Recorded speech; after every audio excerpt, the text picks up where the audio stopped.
حضرت سیدنا انس بن مالک رضی اللہ تعالیٰ عنہ روایت کی چیز اور حضرت سیدنا عبداللہ بن عمرو بن عاص رضی اللہ تعالیٰ عنہ رسول اللہ علیہ مجلس کی ناس ورطنا کی ناکی اوشہ حضور مبارک کو فرمائے راتون کے صاحب جنتی ہے چور کولاو شو یو عاجز فقیر صحابی دے تازه او داس چار ناس کړي دي ګیري نو بس راځي پیدا راځي راغی د حضور مبارک مجلس کې کېناس ټیم تیر کو بیا سبا بیا وې سبا حضرت عبدالله بن عمرو بن عاص د حضرت مجلس کې حاضر یو بیا ورته کې بیا حضور مبارک کو فرمایي راتلو کې صاحب جنتی دي الله قدرت تبور ورچ کولاو شو او حق په دې صحابي فأقا حالت کی تازہ وقت سے رداب کرے پیزار دا سے طرف تھی رانی نوار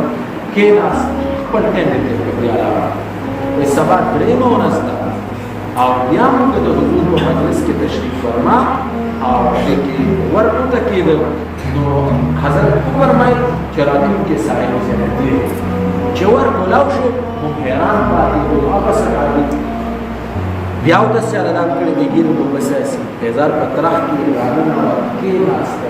پڑھے میں پیر دلا زمون پہ حیرانتیا کے اضافہ ہو شوئے عبداللہ بن عمرو بن عاص سے دیر پتہ جاسوس کے پاس اور یہ صحابی کو سروار شوئے پور و دیو پر ملے چی سید معبور کی خبرات کرے یا ویجان کرے اور دانوی پور نمراورے نوزم تاثر ہے ودریش پیتے ہو صحابہ کو دیو میں مدوس خلق دیر خدا اس عبداللہ بن عمرو بن عاص سے کوئی چتا خدیر روی مقام دے چدا صاحب دری پیری در رسول اللہ بارک مجلس کی حاصل شو اور دری وانا پیری دادا دراتا گنمخ کی چلاور ندے کولا و رسول اللہ بارک کو فرمائے داراتوں کے صاحب جنتی بے ہوتا خدیر روی مقام دے مرازی چبور دادا سجوان دے دے سا آمال کئی بہرحال مافستان شو موزیو کو روی مفوڑا سمجھاس نو عبداللہ بن عمرو بن عاص سے میں جوڑے دے کو سکول شپتا جو کی عبادت کو نوافل کوئی کلا کلا بڑا دواو سبحان اللہ الحمدللہ سات مسترفاس موزیو باقی چیز سره چې موزیو کو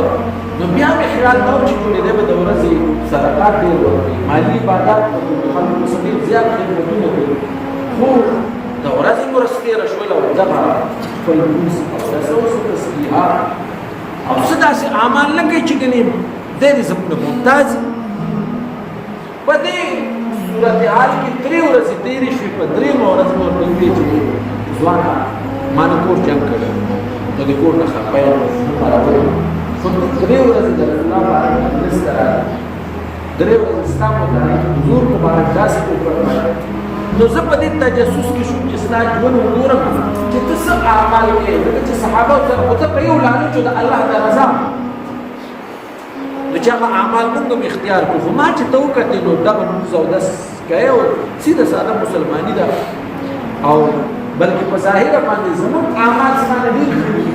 واپس هغه کوي چې حضرت ستاسو مشاهدات ستاسو ابزرویشنز دا ټیک زموږ د ژوند دغه زما اعمال څخه خاص خبرې نشته ده چې د خامخا ته پته ولګي او دغه زما ژوند چې تاسو د رخصت واپس راوړئ چې څو قدم مخکې لاړې د میزبان صحابي عبدالله بن عمرو بن عاص سے اواز وکړه حضرت لږ ودرېږئ یوه خبره داسې ده چې هغه په مشاهده کې نه راځي په لیدو کې دا یې تعلق زما نظر سره او دا دی چې ماخوستن په سفر کې د ټول خلک مات کړه او ویل به دا دی چې زه چا ته زه دوه زه مثلا ولدي دي سره بس عبدالله بن عمرو بن عاص واپس شو او دیو په چې دا عمل چې د کومې په وجه رسول الله مبارک تعالی درې ورځې مسلسل کې دی چې تاسو د مسلمان لپاره صفا د بغض پکې نشته بدنيتي پکې نشته محترمو انا نن عشان دې سيونه تبارک خوري بخلا اسکی بخلا ابو بخلا او باندې وسناش یله کڅ بلا وای تندې ولدا سره چولې ناس ته بنې تندې به تیو کړي یله کڅ بلا چای څه شوی دی کوم دنیا ته لږ دې دا خوشالي کې راوړو ځان نن ماري اکلک داسې کیولې دا ډېر لوی تکلیف سړي له ورته سره مسلمان ته ډېر لوی تکلیف د دې سړي ژوند دومره زیات مشکل کې تاسو ته اندازه نه لګي دا ډېر خراب شی دی بدنیتي بغض کینه حسد او بلکې بعض علما وایي سورې فلق کې د سحر نه د پناه د وینا او د بیان نه پس ومن شر حاسد اذا حسد واذا حسد څخه بیان کوي چې د حسد سپیروال نه حسد واذا د سحر برابر تقریبا د متصل تسلیه سحر شي نو معاشره کې دي دومره جنري کړي دي چې زموږ معاشره ته باندې زموږ وروري زموږ همدردي خپل کې تعلق